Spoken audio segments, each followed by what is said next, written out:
ബദ്ധശത്രുക്കളെങ്കിലും ചരിത്രത്തിലാദ്യമായി ഇസ്രായേലും ഇറാനും തമ്മിൽ നേരിട്ടൊരു യുദ്ധം നടക്കുന്നത് 2025-ലായിരുന്നു.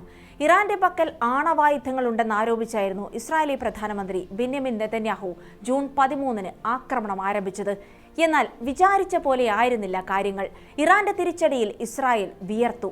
ഒടുവിൽ പശ്ചിമേഷ്യയിലെ ഉറ്റ സുഹൃത്തിന്റെ നാണക്കേടിൽ നിന്ന് രക്ഷിക്കാൻ അമേരിക്ക തന്നെ നേരിട്ടിറങ്ങി. അമേരിക്കയുടെ യുദ്ധവിമാനങ്ങൾ ഇറാന്റെ പ്രധാന ആണവ കേന്ദ്രങ്ങളിൽ ബങ്കർ ബസ്റ്റർ ബോംബുകളും വർഷിച്ചു. എന്നാൽ ഇറാന്റെ ആണവശേഷി തകർക്കുകയെന്ന ഇസ്രായേലിന്റെയും അമേരിക്കയുടെയും ലക്ഷ്യം മാത്രം നടന്നില്ല. അത് ഇരു രാജ്യങ്ങൾക്കും അന്താരാഷ്ട്ര വേദികളിൽ വമ്പൻ നാണക്കേടുമുണ്ടാക്കി. അപ്പോഴും ഇറാന്റെ ആണവശേഷി ഒന്നടങ്കം നശിപ്പിച്ചുവെന്ന് ഡൊണാൾഡ് ട്രംപും നെതന്യാഹുവും വീമ്പ് പറഞ്ഞു. പക്ഷേ അന്താരാഷ്ട്ര ആണവോർജ്ജ ഏജൻസി ഉൾപ്പെടെയുള്ള സംഘടനകൾ അതെല്ലാം തള്ളിക്കളഞ്ഞു. അടുത്തിടെയും ഇറാന്റെ ആണവശേഷി നശിപ്പിച്ചുവെന്ന് അവകാശപ്പെട്ടിരുന്നു ട്രംപ്.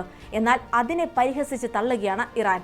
ഒപ്പം ആണവരംഗത്ത് സുപ്രധാനമായ തീരുമാനവും കൈക്കൊണ്ടിരിക്കുന്നു അവർ. അതേക്കുറിച്ചാണ് ഇന്നത്തെ ഇൻഡെപ്ത്. സ്വാഗതം.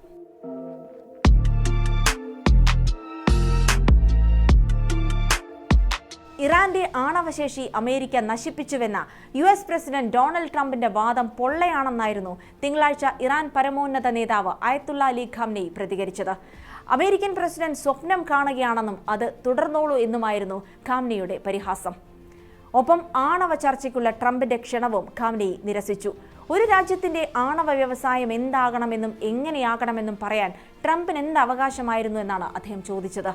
രണ്ടാമത് പ്രസിഡന്റായി അധികാരമേറ്റ ശേഷം ട്രംപ് ഇറാനുമായി പുതിയ ആണവ ചർച്ച ആരംഭിച്ചിരുന്നു. എന്നാൽ അത് പുരോഗമിക്കുന്ന വേളയിലായിരുന്നു ഇറാനിൽ ഇസ്രായേൽ ആക്രമണം നടത്തിയത്. അതോടെ ഇരു രാജ്യങ്ങളും തമ്മിലുള്ള ചർച്ചകൾ തകിടം മറിയുകയും ചെയ്തു. ജൂണിലെ 12 ദിന യുദ്ധത്തിന് ശേഷവും ഇരു രാഷ്ട്രങ്ങളും തമ്മിൽ 5 റൗണ്ട് പരോക്ഷ ആണവ ചർച്ചകൾ നടന്നിരുന്നു. എന്നാൽ അതിലൊന്നും ഒരു സമവായത്തിലെത്താൻ സാധിച്ചിരുന്നില്ല.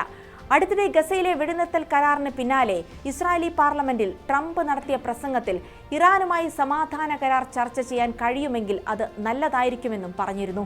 അതിനു പിന്നാലെയാണ് ട്രംപിന്റെ അവകാശവാദങ്ങളും അതിനെ തള്ളുന്ന ഇറാൻ പരമോന്നത നേതാവിന്റെ പ്രതികരണവുമെല്ലാം ഉണ്ടാകുന്നത്.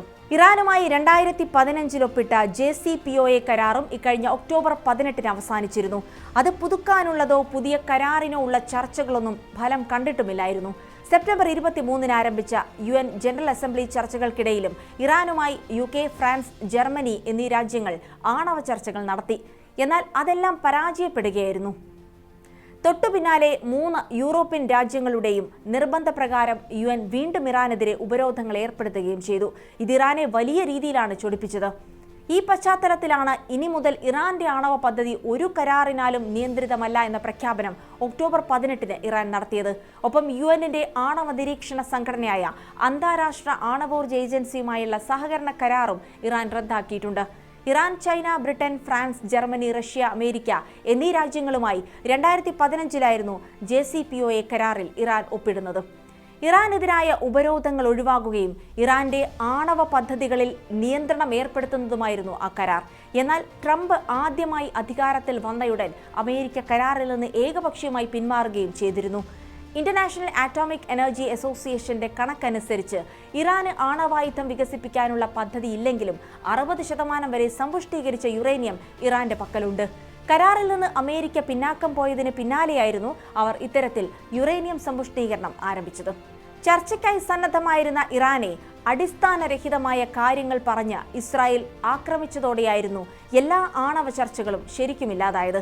ആക്രമണത്തിന് പിന്നാലെ ആണവ കേന്ദ്രങ്ങളിൽ പരിശോധന നടത്താൻ IAEAയ്ക്കുള്ള അനുമതി ഇറാൻ താൽക്കാലികമായി പിൻവലിച്ചതിനെയൊക്കെ കരാർ ലംഘനമെന്നായിരുന്നു പാശ്ചാത്യ രാജ്യങ്ങൾ വിശേഷിപ്പിച്ചത്.